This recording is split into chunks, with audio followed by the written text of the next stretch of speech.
At first glance, the vegetable stand at the end of the dusty gravel road looked like any other. Wooden crates overflowing with sun-warmed tomatoes, hand-scrawled price tags on bits of cardboard, and an 8-year-old girl proudly counting change for the elderly neighbors who adored her.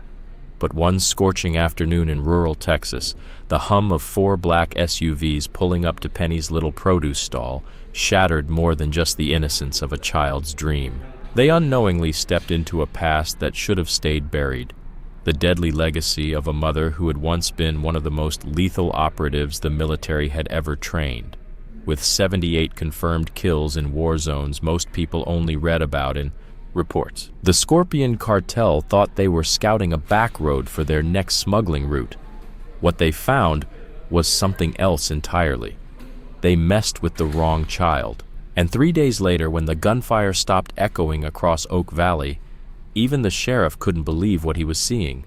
15 of Mexico's most wanted gangsters in handcuffs, a major drug ring dismantled, and Jasmine, Penny's mother, back in her garden pulling weeds like it was just another Tuesday. This is the story of how one mother's love for her daughter unleashed hell on a cartel and proved that the most dangerous person in town isn't always the one making threats. Sometimes it's the one selling heirloom tomatoes and keeping a sniper rifle buried under the floorboards.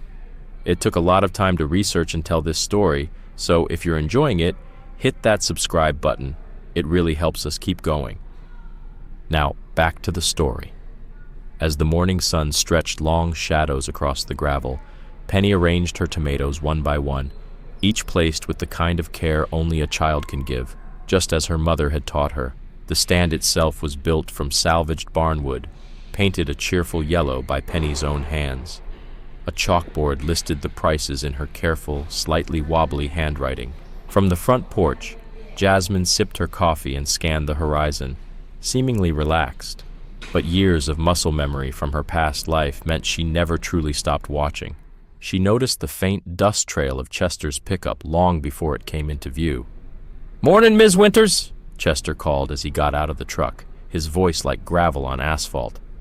His wife Daisy followed behind him, her silver hair glowing in the sunlight. "Those tomatoes look mighty fine today." Penny grinned. "I grew them myself." "Well, Mama helped a little." Jasmine stepped down from the porch with the grace of someone who used to move through shadows. Chester caught the shift in her energy. He'd always been too perceptive for his own good. "Beautiful morning for business," Daisy chimed in, picking out a few tomatoes.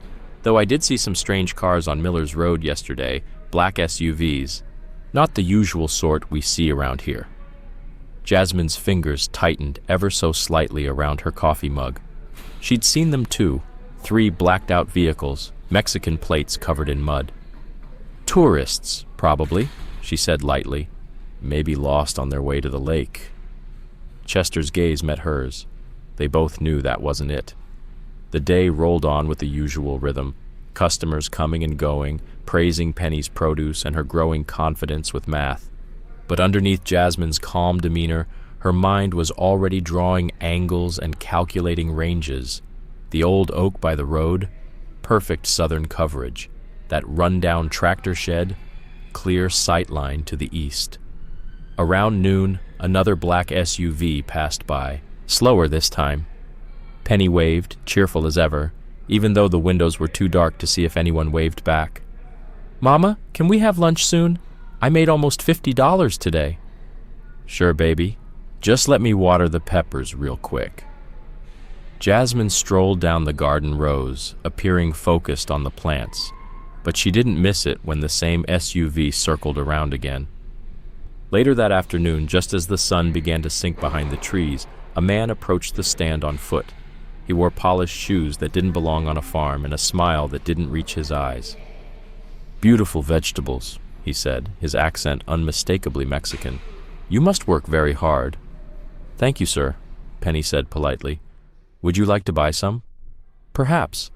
Tell me, does your mother own this land?" Before Penny could reply, Jasmine appeared beside her, silent and sudden. "Can I help you?" The man didn't flinch, but his eyes narrowed just a bit. "Ah, you must be the owner. I represent a business group interested in farmland like this. We might have something mutually beneficial to discuss." Jasmine's face stayed pleasant, but her body shifted subtly between the stranger and her daughter. "We're not selling family land." Of course, he said smoothly. "But maybe we could talk about other arrangements. You see, your location is quite valuable." "Strategic," Jasmine repeated with a polite smile. "But like I said, I'm not interested." Her tone remained light, even friendly.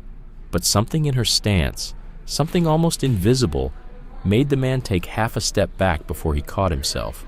He recovered quickly, reaching inside his jacket. Jasmine's eyes locked on his hands, every muscle in her body ready. But he didn't pull a weapon, just a sleek business card.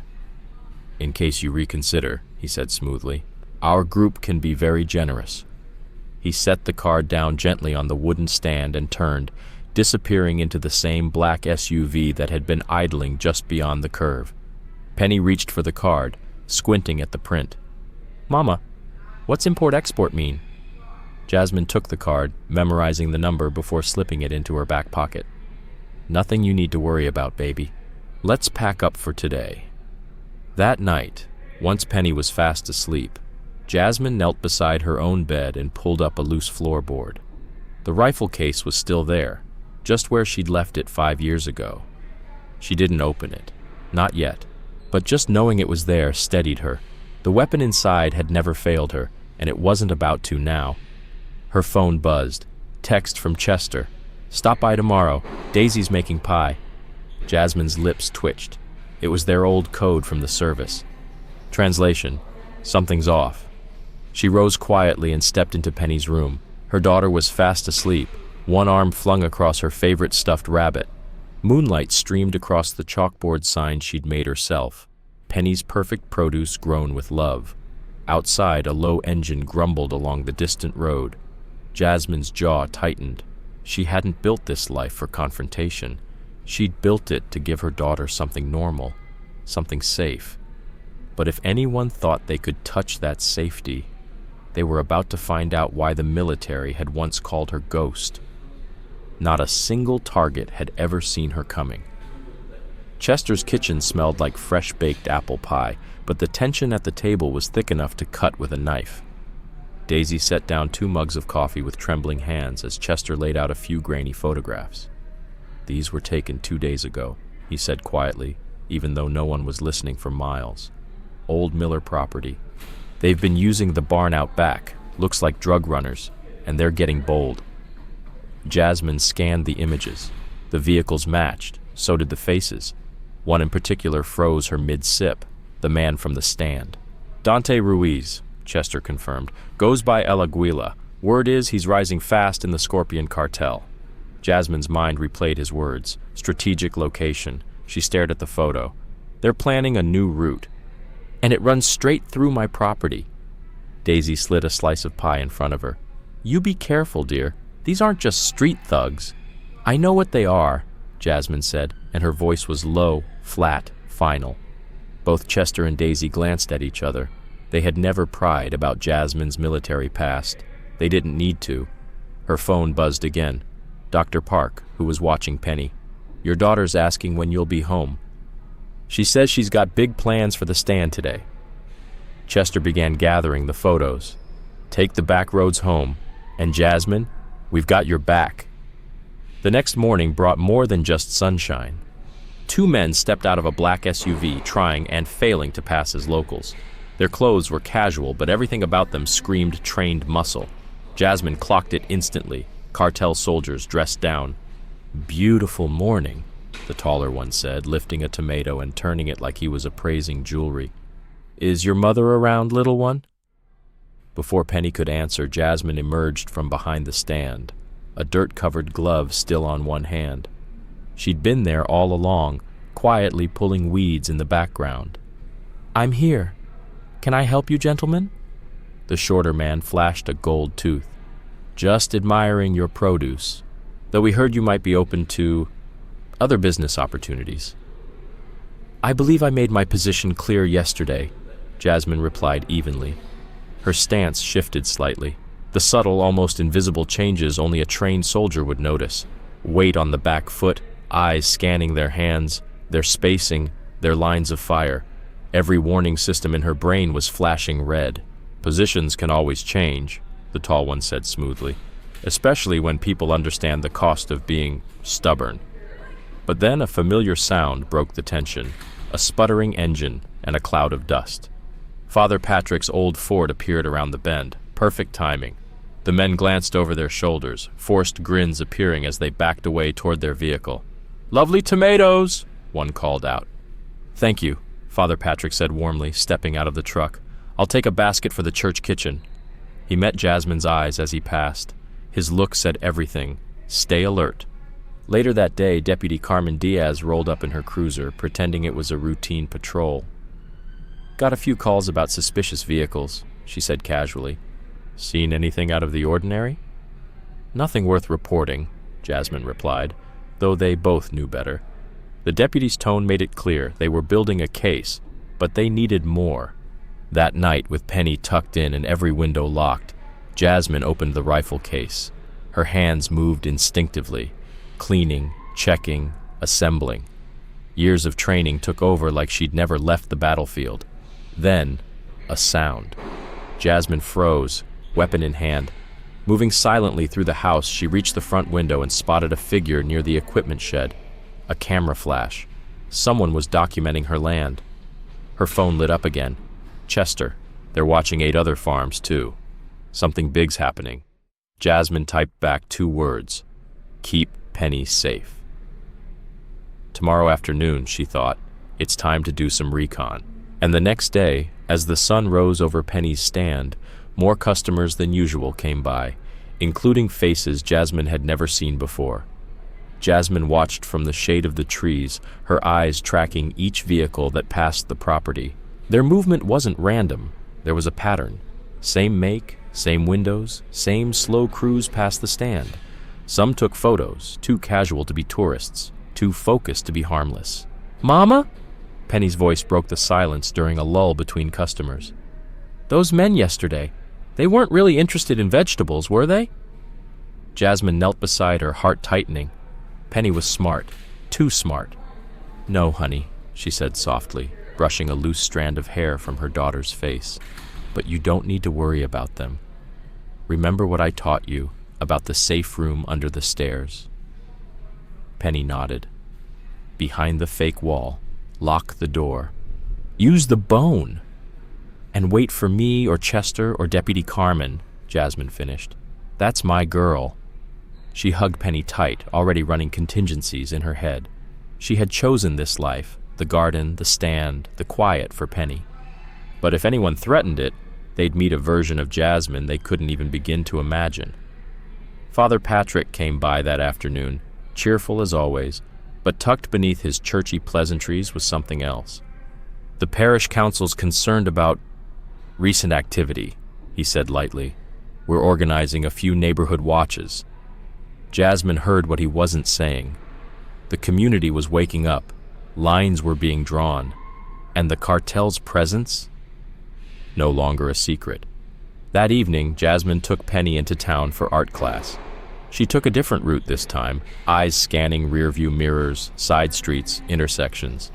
Outside the community center, she spotted him. Oscar Valdez, one of Ruiz's lieutenants, parked and watching. "Remember," Jasmine said, kneeling by Penny's door, "Miss Ruth will walk you home today, okay? I've got errands to run." The errands involved a camera, a pair of binoculars, and 3 hours of shadowing cartel movements. By the end of it, there was no doubt. They weren't just passing through. They were building something permanent. And her land was the keystone. That night, a text from Chester confirmed it. "They've bought off a few locals. Lines are being drawn." Jasmine stood in the dark kitchen, arms crossed, watching the headlights pass along the main road. It was almost time to make a choice. Run or fight. But leaving meant surrendering her land, her home, her daughter's future. Then her phone buzzed, a message from Penny, a drawing, a little vegetable stand, a stick figure with a big smile. Above it in bright colors, "Best Mama Ever." Jasmine's jaw set, her heart steadied. She had left her past behind for Penny, but for Penny's future she'd bring that past back in full force if she had to. They thought they were targeting a quiet farmer. They were wrong. The next morning, dawn spilled golden light across the land as Jasmine moved silently along the western tree line. She'd been out all night, watching, listening, measuring. 3 more vehicles had passed the farm. 2 had guns in the back. Her thermal scope confirmed it. The old military gear stashed beneath the house, still working like a charm. A twig snapped behind her. In one silent motion, Jasmine pressed flat against a tree, becoming one with the shadowed bark. A cartel scout walked past, not 15 feet away, whispering into his radio in Spanish. Area 4 secure, no surveillance spotted. Jasmine smirked. If only he knew. Back at the house, Penny was already arranging the morning's harvest at the stand. "Mama, you look tired. Were you checking the irrigation system again?" "Something like that," Jasmine said, kissing her on the forehead. "If anyone asks," she added, "I was in the greenhouse early. Got it?" Deputy Carmen pulled up just as they were finishing. Her relaxed expression didn't fool Jasmine. She could see the storm behind her eyes. "Busy night," Carmen said quietly, pretending to browse tomatoes. 3 reports of armed men on private land. Sheriff's under pressure to ignore it. Jasmine didn't blink. "Penny, why don't you go grab some of those special bell peppers from the barn for Deputy Carmen?" Once the girl was out of earshot, Carmen's voice sharpened. "DEA's involved now, but there's a leak. Whatever's coming, it's bigger than we thought. They're investing heavy resources here." "They're mapping everything," Jasmine confirmed. "I've counted at least 12 men. Could be more. Not street level. These guys are trained." As if to prove her point, a black SUV crawled past, slower than usual, watching. Carmen's hand drifted casually toward her weapon. The vehicle kept moving, but the threat hung in the air like smoke. Later, Dr. Park stopped by with his son Noah. While the kids played nearby, the doctor leaned in. "I brought some extra medical supplies, field-grade stuff, just in case." Jasmine nodded. "Thank you." His eyes flicked to the tree line. He'd served as a combat medic. He knew what was coming. Then, around noon, the next move came. 2 men in suits approached, too clean, too pressed, too confident. Penny tensed, but remembered her mother's training and stayed calm. "Miss Winters," the older one said, flashing a smile that didn't reach his eyes. "Mr. Ruiz sends his regards. He also sends a message. Tomorrow night your farm will have visitors, some important business decisions to discuss." "My land isn't open for business negotiations," Jasmine replied, calm but firm. Her eyes dropped to their subtle hand movements. Armed, they'd cross the line, and tomorrow night, so would she. "This isn't a request, Miss Winters," the man said, his smile fading into something sharper. "Mr. Ruiz believes in family values. It would be unfortunate if anything disrupted your daughter's charming little business." Time slowed. Jasmine's instincts screamed for immediate action, her training urging her to neutralize the threat. But Penny was watching. Not here. Not now. She forced the tension down. "I'll consider his message," she replied coldly. The 2 men turned and walked off, right as Chester's old truck rolled up the path. The former sheriff didn't need to hear much. He caught the tail end of the exchange and saw everything in Jasmine's eyes. "It's happening, isn't it?"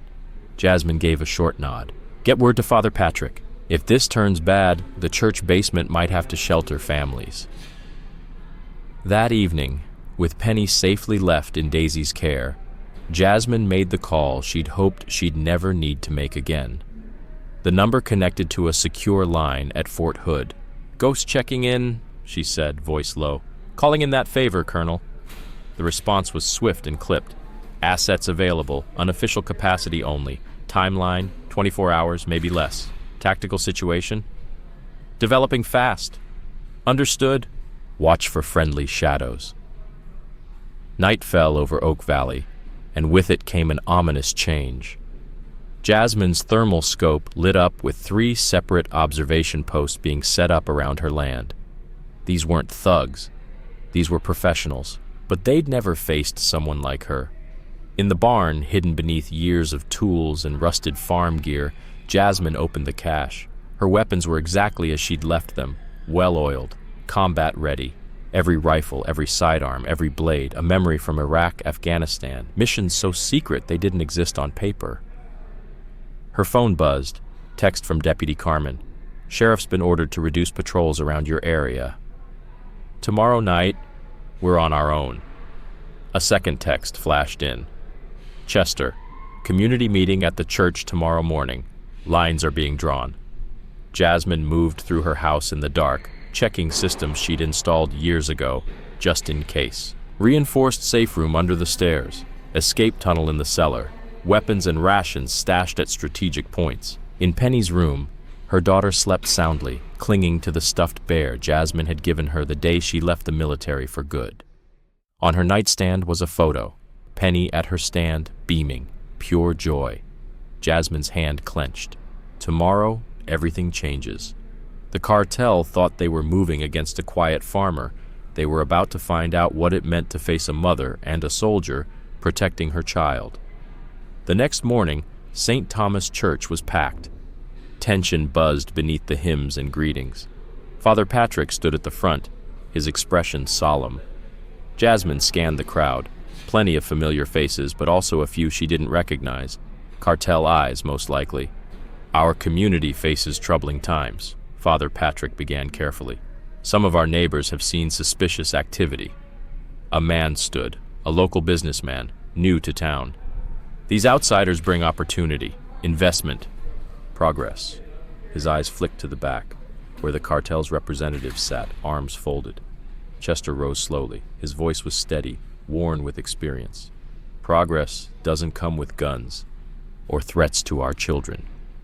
The room erupted, shouting, accusations. Jasmine stayed quiet, watching, measuring. She counted 3 confirmed cartel sympathizers, 2 likely informants, and too many scared farmers, people who might choose silence over resistance. Outside, a stranger brushed past her, military boots, firm nod, almost imperceptible. One of the colonel's shadows. Backup had arrived. Back at the stand, Penny did her best to act normal, though her nervous glances gave her away. Mama, the men in the black car keep driving past. They're scaring customers. Jasmine crouched beside her. Just focus on your vegetables, sweetheart. And remember, if anything feels wrong, what do? Go to the safe room, lock it, wait for your signal. Jasmine smiled and kissed her forehead. That's my girl. But Penny's voice dropped to a whisper. I heard them last night, Mama. Walking around the farm. Before Jasmine could respond, the SUVs arrived. 2, then 4, and then Dante Ruiz stepped out. He didn't belong here. His suit was sharp. His bodyguards were sharper. Jasmine clocked them immediately, all armed. Ruiz smiled as he approached the crates. What a charming operation you've built. Your daughter has quite the entrepreneurial spirit. Jasmine moved between him and Penny. We're not entertaining business offers.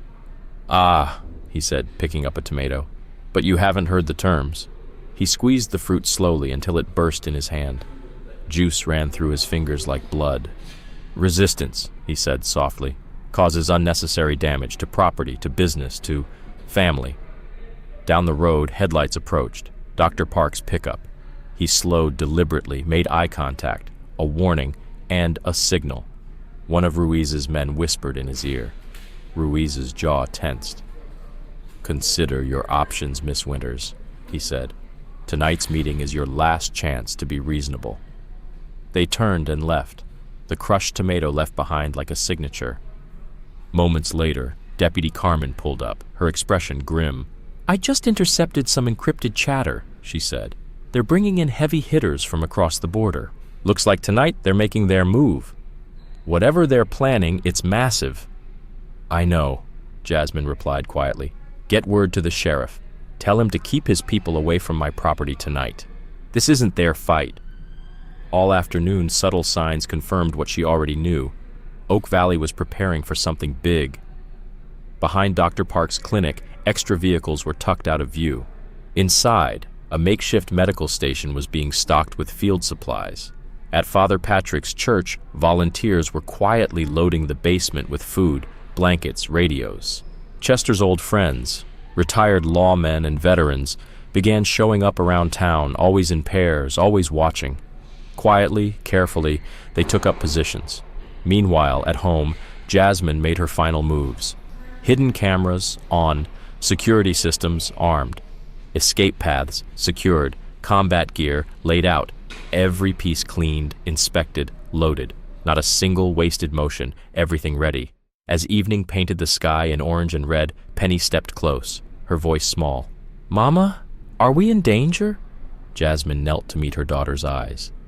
"Some bad people want to use our land, but I won't let them hurt you.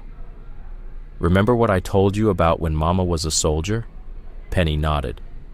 "Before I was born. That's why you shoot better than anyone." "That's right," Jasmine said, smiling. "And sometimes soldiers protect what they love most." She hugged her tight, heart heavy but steady. "Tonight you're going to stay with Daisy. Just for one night, okay?" A message buzzed from Chester. "My contacts confirm. Cartel's using multiple farms. Yours is the central route." Another came from Carmen. "Sheriff's fully compromised. State police ordered to stand down." Then, as the sun dropped behind the hills, Father Patrick arrived. His expression was solemn. "The church is ready," he said quietly. "God be with you," Jasmine replied. "Keep everyone safe. This ends tonight." With Penny safely tucked away at Daisy's house, Jasmine suited up. The gear felt like a second skin. An old friend returned in time, every weapon checked, every trap armed, every route memorized. From the dark edges of her land, she watched as cartel vehicles crept into position. Professional, precise, but they had no idea what was waiting for them. Her phone buzzed one last time. The colonel's shadows are in position. Green light. Jasmine moved silently through the house. They thought she was a farmer. They thought her threat was over. They thought wrong. Tonight, they would learn why they once feared the name Ghost. Darkness swallowed Oak Valley like a storm cloud as Jasmine climbed into the barn's hayloft, her thermal scope sweeping across the field. 8 heat signatures moved through her property. Trained, armed, confident, too confident. Her radio crackled. "Ghost, shadows confirmed, 3-minute warning." Then she saw him, Ruiz, arriving in a blacked-out SUV with 2 others behind it.